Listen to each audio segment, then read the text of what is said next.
The tray hits the floor before anyone has time to process what just happened. Mashed potatoes, green beans, a plastic cup of orange juice spinning across concrete, leaving a trail the color of sunrise. Staff Sergeant Derek Pruitt stands in the middle of Camp Pendleton's Mess Hall Alpha, arms crossed, jaw set, wearing the expression of a man who has never once considered that he might be wrong. Around him, 42 Marines pause mid-bite. Forts hover. Conversations die. The industrial hum of ventilation fans suddenly sounds very loud. The woman standing in front of him doesn't reach for her tray. She's 5'4", uniform pressed sharp enough to cut glass, dark skin unmarked by any insignia, any rank tab, any unit patch. Just a plain combat uniform and a contractor badge clipped to her chest that reads Dr. Amara Osei, strategic consultant. She looks at the tray on the floor. Then she looks at Pruitt. Her face gives away nothing. "You're in the wrong line, sweetheart." Pruitt's voice carries the way voices do when they want witnesses. "Civilians eat in the overflow hall. Didn't anyone brief you? Or did they forget to include that in your little welcome packet?" Scattered laughter, the nervous kind, ripples across the room. Dr. Osei does not move, does not flinch, does not look away. And that is what makes Gunnery Sergeant Calvin Reese, sitting 3 tables back with his coffee halfway to his mouth, go absolutely still. Reese is 54 years old. He has been in the Marine Corps since before Pruitt was born. He has seen every kind of person the military produces, the loud ones and the quiet ones, the ones who fold under pressure and the ones who don't. The ones who don't have a specific quality about them, something in the way they occupy space. Like they've already calculated every exit, every threat, every variable in the room, and decided that none of it requires urgent action. Dr. Osei has that quality. He watches her hands. She's holding nothing now, both hands loose at her sides, and there it is. The way her thumbs sit against her index fingers. Not a casual resting position, a ready position. The kind that gets drilled into you at advanced schools in buildings with no windows and paperwork that never gets filed. Reese sets down his coffee. "You gonna pick that up?" Pruitt nudges the fallen tray with his boot. "Or do you need someone to do that for you too?" More laughter. Pruitt feeds on it, turning slightly to his audience, arms spreading wide. 3 weeks I've been watching contractors wander this base like they own the place. His voice rises, taking up space, taking up resources, offering consultations like we need some civilian with a clipboard telling us how to feel about our jobs. He looks back at Dr. Osei. "So I'm asking you directly, politely, to take your tray, or what's left of it, and find somewhere else to be." Dr. Osei looks at him for 3 full seconds. Then she bends, picks up the tray, stacks the fallen items with quiet efficiency, and walks to the far end of the mess hall. She finds the narrow ledge beneath the east window, sets her tray there, and begins to eat. Standing, alone. Her back is straight. Her breathing is controlled. For counts in, hold 4. For counts out, hold 4. The kind of deliberate rhythm that isn't taught in corporate psychology offices. Pruitt looks around at his audience. "See? Easy." He drops back in his seat. The laughter is louder now, more comfortable, feeding off his confidence. Reese watches Dr. Osei eat her meal with the composure of someone who has survived things that would reduce most people to ash. He watches her and thinks, "Who are you?" Her name, according to the official base roster, is Dr. Amara Osei, Ph.D. in Organizational Psychology, University of Michigan. Previously consulted for the Department of Veterans Affairs. No military service record. Background check clean. Contractor clearance level 2, standard issue, the kind that gets you access to break rooms and conference halls, but nowhere interesting. Everything about the file says ordinary. Reese has run enough operations to know that the most dangerous files are the ones that say ordinary. He thinks about the way she picked up that tray. Not the fumbling motion of someone embarrassed or rattled. Economical. Practiced. like someone accustomed to setbacks that are far worse than a dropped lunch. He thinks about that breathing pattern. He thinks about her hands. After chow, he makes a call. The number he dials belongs to a man named Master Chief Gerald Okafor, retired, living outside San Diego, who spent 27 years doing work that exists in no public record. Okafor picks up on the second ring, the way he always does, like he's been expecting the call. Got a situation, Ree says. You always do. Woman on base. Civilian contractor badge. PhD in psychology, no military record. He pauses. Moves like Tier 1. Breathes combat pattern. Something's off. The silence on the other end is the thoughtful kind. Name. Osei. Amara Osei. A longer pause. Spell it. Reese does. The silence that follows stretches long enough to make him uncomfortable. Okafor has seen everything. Very few things make him pause. Where did you say she's stationed? Okafor asks finally. Pendleton. What? Because that name? Okafor stops. Let me call you back. Don't dig into this officially. Don't ask questions. And for God's sake, don't let anyone else rattle her cage until I get back to you. Too late for that. What happened? Pruitt happened. Another long pause. Which Pruitt? The loud kind. Okafor sighs, deep and tired. Call you in 2 hours. The 2 hours are eventful. Pruitt, energized by his mess hall performance, escalates through the afternoon. He files a noise complaint about Dr. Osei's unauthorized use of the Psychological Services Office during non-consultation hours, a complaint that has no basis in regulation and is dismissed in 20 minutes. He organizes an informal unit morale session in the conference room adjacent to her office, filling the space with deliberate noise, shouted jokes, boots slamming against the floor. He sends 3 junior Marines to accidentally occupy every available consultation chair outside her office door, blocking access. Dr. Osei works through all of it. Reese watches from a distance, taking notes on his phone in a format that looks like a grocery list but isn't. What he notices, she doesn't react. Not with anger, not with hurt, not with the flustered energy of someone overwhelmed. She moves through obstacles the way water moves through rock. Patient, persistent, completely unbothered by the timeline. That patience isn't emotional. It's tactical. At 1,600 hours, she walks to the base library, finds a corner table, opens a laptop, and works for 2 hours without looking up. When 2 of Pruitt's people sit nearby and begin a loud, pointed conversation about consultants who don't know their place, she puts in one earbud and keeps typing. On her screen, and Reese catches a glimpse when he walks past, carefully casual is not a psychological evaluation template. It's a network diagram, names connected by lines, dates, transaction codes. He almost breaks stride. Almost. He keeps walking, heart rate elevated, mind recalculating everything. Okafor calls at 18:23 hours. Calvin. His voice is different, lower, serious in a way that raises the hair on Reese's arms. I need you to listen to me very carefully. Go. The woman on your base. She's not a contractor. I know. No. A pause. You don't know. You think you know, but what you're imagining, Tier 1 operator, intelligence background, that's not it. That's not even close. Okafor takes a breath. Are you somewhere private? Reese steps outside the admin building into the cooling evening air. Now I am. Amara Osei. That name doesn't appear in any official record because it's not her name. It's a construction. A deep cover identity assigned 14 months ago by a joint task force operating under the authority of JSOC, DIA, and the Secretary of Defense's office. Another pause, longer. What she's actually called, I can't tell you over this line. What I can tell you is that her real rank is above everyone on that base. Every person on that base, Calvin, including the base commander. Reese is quiet for a moment. The Pacific wind moves through the trees nearby.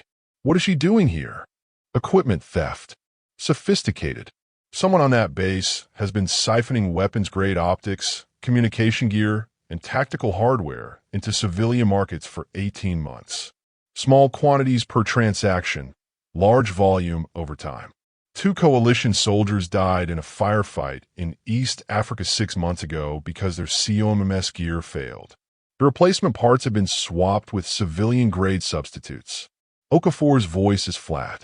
The investigation traced the supply chain here. Reese's jaw tightens. She's hunting. She's been hunting. And your boy Pruitt just made himself the most interesting person in the room. A pause. Is he involved? We don't know yet. That's why she needed to stay quiet. She needed the network to feel confident, to keep operating, to keep making mistakes. Okafor's voice drops lower. Every incident today, the mess hall, the office complaints, the harassment, it's all documented. Every actor, every moment. She's been building a case file since 0900. Reese closes his eyes briefly. She used it. She let them perform. Loud people who think they're winning stop watching their backs. A beat. Calvin, whoever is involved in that supply chain, is going to break soon. She's close. Whatever you do, stay out of her way and keep everyone else out of it. The less interference, the better. And Pruitt. A long pause. Pruitt will find out exactly who he shoved. That night, in a temporary housing unit on the east side of base, Dr. Amara Osei sits at a metal desk and reviews her files. On her screen, the network diagram is fully populated now.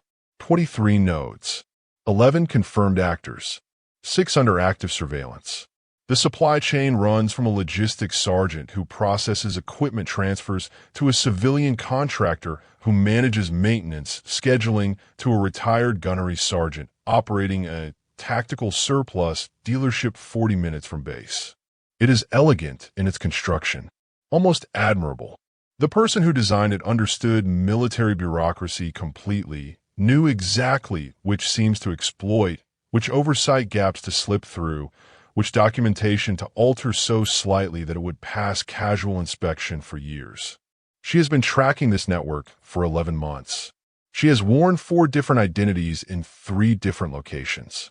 She has absorbed insults, condescension, harassment, and professional sabotage at every posting because appearing weak is the most effective weapon she owns. Pruitt is not the architect. She determined that in the first week. But Pruitt is connected. The logistics sergeant who processes fraudulent equipment transfers has a brother-in-law. That brother-in-law served with Pruitt in Okinawa. Financial records show cash deposits in Pruitt's account over 14 months that correspond precisely to equipment transfer dates. Not the designer, not the brain, but node. A node with enough knowledge to unravel the whole thing, if properly motivated. She opens a secure message channel and types 4 lines to her handler. Phase final. Network mapped. Moving to reveal tomorrow. Request command presence for documentation. A pause. Then, for senior officers minimum. Need witnesses of sufficient rank to prevent suppression. The response comes in 90 seconds. Confirmed. 1,000 hours. They'll be there. She closes the laptop, lies back on her bunk, and breathes. 4 in, hold 4, 4 out, hold 4. Somewhere on this base, people who got soldiers killed are sleeping soundly, convinced they're safe. Tomorrow that changes. The mess hall at 0900 is at full capacity. Pruitt arrives like he always does, loud and certain, dropping his tray at the center table, gathering his usual crowd. The story from yesterday has improved with retelling. The consultant who got put her place. The look on her face. The tray hitting the floor. He performs it with sound effects now. The audience laughs. Dr. Osei enters at 0912. She's dressed differently today. Same uniform, but something about the way she carries it has changed. The contractor badge is gone. In its place, nothing. Just a uniform and the quiet authority of someone who has stopped pretending. She walks directly to the center of the mess hall and stops. Pruitt sees her. His grin is immediate. Look who came back for more. He gestures broadly. Ladies and gentlemen, our favorite clipboard consultant, returning for round 2. He stands crossing his arms. Didn't learn yesterday? Dr. Osei looks at him with those still, patient eyes. I learned a great deal yesterday, Staff Sergeant. Something in her tone makes the laughter die faster than it should. Pruitt fills the silence. Then you learn this isn't your space. Take whatever you came for and go find your overflow hall. I came to eat breakfast. A pause. And to wait. Wait for what? The mess hall doors open. They enter in formation. For figures, moving with the particular gravity of people who have spent decades commanding rooms simply by existing in them. The stars on their shoulders catch the fluorescent light.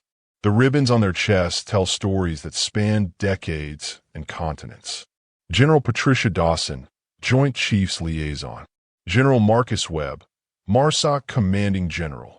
General Helena Ford, Defense Intelligence Agency. General Arthur Nkemdi, JSOC Special Operations Command.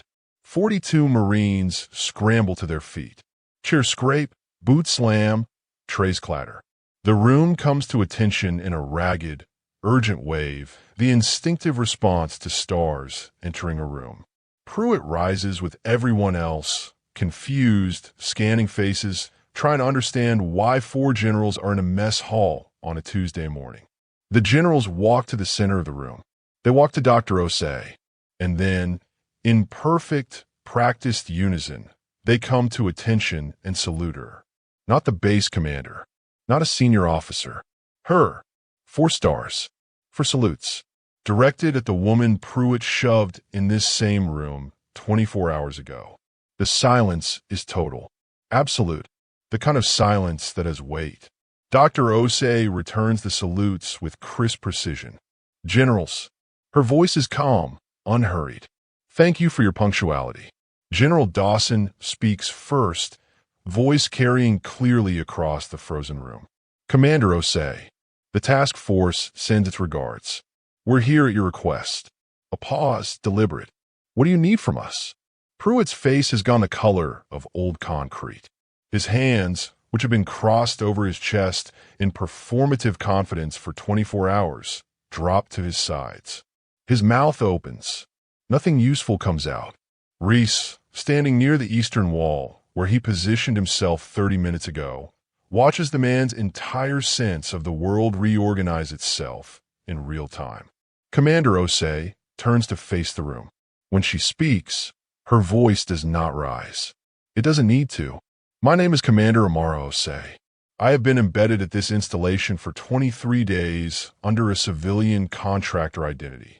My assignment was to locate and document a supply chain operation responsible for the theft and resale of classified tactical equipment.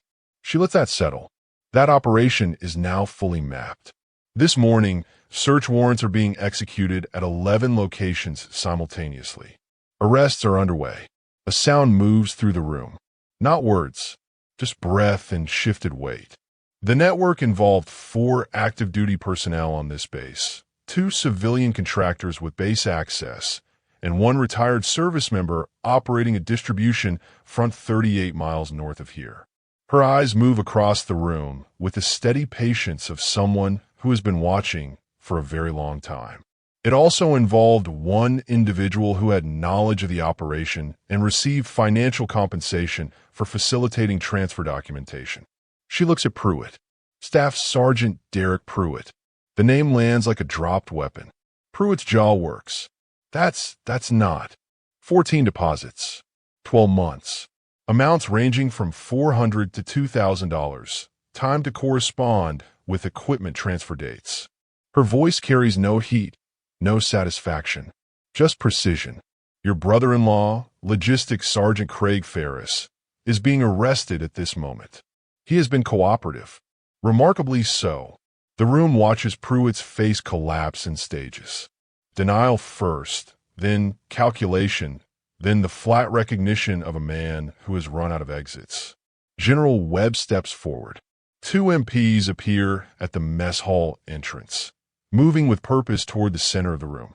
Staff Sergeant Pruitt, you are under arrest pursuant to Article 134, Uniform Code of Military Justice, for conspiracy to commit theft of government property, accepting prohibited compensation, and conduct unbecoming. Webb's voice is stone. Stand down and comply. Pruitt doesn't run.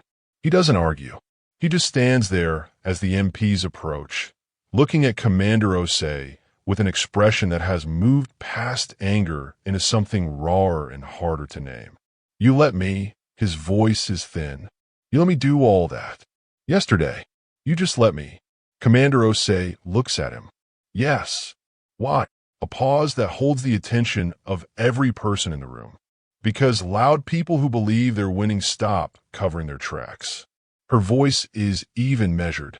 Every move you made yesterday, the mess hall, the office complaints, the attempts to document my incompetence for a misconduct report, you were building my case for me. Every witness to your behavior became a witness to your pattern. She tilts her head slightly. You performed for an audience, Staff Sergeant. I just made sure the right people were watching. The MPs reach Pruitt. He goes with them without resistance, but his eyes stay on Commander Osei until the mess hall doors close behind him. The silence he leaves behind is enormous. General Nkemdi addresses the room while the other generals stand at Commander Osei's side. What this officer endured over the past 23 days on this base was not a performance. It was not comfortable. It was a deliberate choice, made in service of recovering stolen equipment that was getting soldiers killed in the field. His voice carries the weight of a man who has held that grief personally. Commander Osei could have disclosed her rank and identity at any moment and ended the harassment immediately. She chose not to because exposure would have collapsed the investigation and allowed guilty parties to disappear. He looks across the 42 faces, all of them standing, all of them fixed on him. Every person in this room who participated in yesterday's conduct. The laughter, the blocking of seats, the group messages. I want you to sit with what that means. You are not hazing a contractor. You were obstructing a federal investigation being conducted by a decorated senior officer on behalf of the people sitting next to you in this room. A pause. People who died because their equipment failed, because someone on this base sold it. The weight of that lands differently than anything that has come before. Reese watches faces change. Not just the shame of being caught, but something deeper. The specific horror of realizing that contempt has a cost beyond the person it targets. Afterward, in the corridor outside, Reese finds Commander Osei reviewing a document on her tablet. She looks up when he approaches, and something in her expression shifts. Not quite a smile, but close. You knew, she says. It isn't a question. Suspected. By day 3. He keeps his voice low. The breathing pattern. The grip. She nods once. You didn't interfere. Seemed like you had it handled. A pause that carries mutual understanding. The specific silence of two people who have both operated in the dark and learned the value of patience. The two soldiers in East Africa, Reese says, their COMS gear. Her jaw tightens, barely visible. Johnson and Merritt. Marcus Johnson, 26, from Columbus. Dana Merritt, 29, from Baton Rouge. She does not look away. I read their files on day 1. I read them every morning since. Reese is quiet for a moment. Is it done? The whole network. The supply chain is severed. 11 arrests across 4 states as of 40 minutes ago. A pause. The person who designed the system, who created the documentation architecture, who identified the oversight gaps, she's in federal custody as of 0847 this morning. Her eyes are steady. It's done. Then you should take a day. I have a debrief at 1400. After the debrief, she almost smiles again. Maybe. Reese extends his hand. She shakes it, firm and without ceremony, the way people do when words would be insufficient. For the record, he says, I'm sorry. For what happened in this building yesterday. For the years of people like Pruitt who thought quiet meant weak and service meant silence. Commander Osei holds his gaze.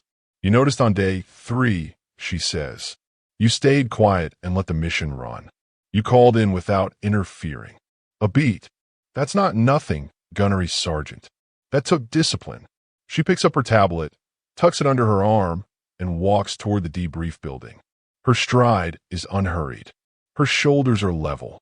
The contractor badge is gone, and in its place, nothing visible to anyone who doesn't know where to look. Just a woman walking through a corridor.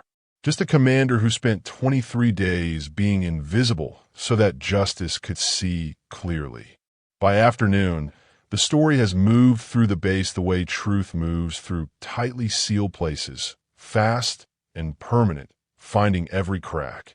The mess hall at lunch is quieter than anyone can remember. People choose their seats carefully. Conversations are deliberate, measured, stripped of the casual cruelty that had become background noise. The group message thread where Pruitt's people had shared photos and jokes is deleted by 11 of its 12 members. The 12th is already in an interview room with JAG officers, explaining his level of involvement in full sentences. 3 Marines request meetings with their immediate commanders to discuss the conduct they participated in. 2 of those meetings involve written statements. One involves a Marine who spent the previous evening staring at his ceiling, understanding, for the first time, that the person he'd mocked had been trying to recover the gear that failed the soldiers he'd watched buried on the news 6 months ago. Reese sits at his usual table at 1200, coffee in hand, watching the room recalibrate around this new information. The institutional shifts are already beginning. He can feel them the way you feel a change in air pressure before weather arrives. New inventory protocols, announced by the base commander at 1100, effective immediately. Enhanced documentation requirements for equipment transfers. An anonymous reporting system, fully operational by end of week. The kind of structural changes that carry invisible fingerprints for years after the person who made them necessary has moved on to the next mission. At 1730, as the sun slides toward the Pacific and the base shifts into evening rhythm, Reese gets one final message from Okafor. Debrief complete. She's been reassigned. New location classified. New identity in construction. A pause in the message chain. Then, she asked me to pass something along to the gunny, who stayed out of the way. Reese reads the message that follows. Justice isn't loud. It breathes at 4 counts, moves at 0 sound, and arrives exactly when it needs to. Tell him he has good instincts. Tell him to trust them. Reese sets down his phone. Outside the window, the Pacific catches the last light. Somewhere to the south, a convoy is running drills. Somewhere to the north, a surplus store is being processed by federal agents. Somewhere in a building that will never appear on any map, a commander is reviewing the briefing packet for her next assignment, her next name, her next target. Marcus Johnson, 26, from Columbus. Dana Merritt, 29, from Baton Rouge. She carries them forward the way the best soldiers carry everything, not as weight, but as direction. In the mess hall, the tray marks from yesterday's spill have been cleaned. The floor gleams under fluorescent light, empty and plain, holding no trace of what happened there. But the people who were present will carry it. That specific silence when 4 generals saluted a woman whose tray they'd knocked to the floor. That specific reckoning of discovering that contempt is not a neutral act. That it costs something.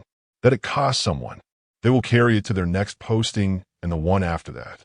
They will think of it the next time they move to dismiss someone who seems unremarkable. The next time they assume that quiet means weak, that civilian means harmless, that the person absorbing their casual cruelty has nothing behind their eyes. They will think of Commander Amara Osei. They will hesitate, and in that hesitation, something small but permanent will have changed. Justice isn't loud. It's patient, and it was already inside the wire.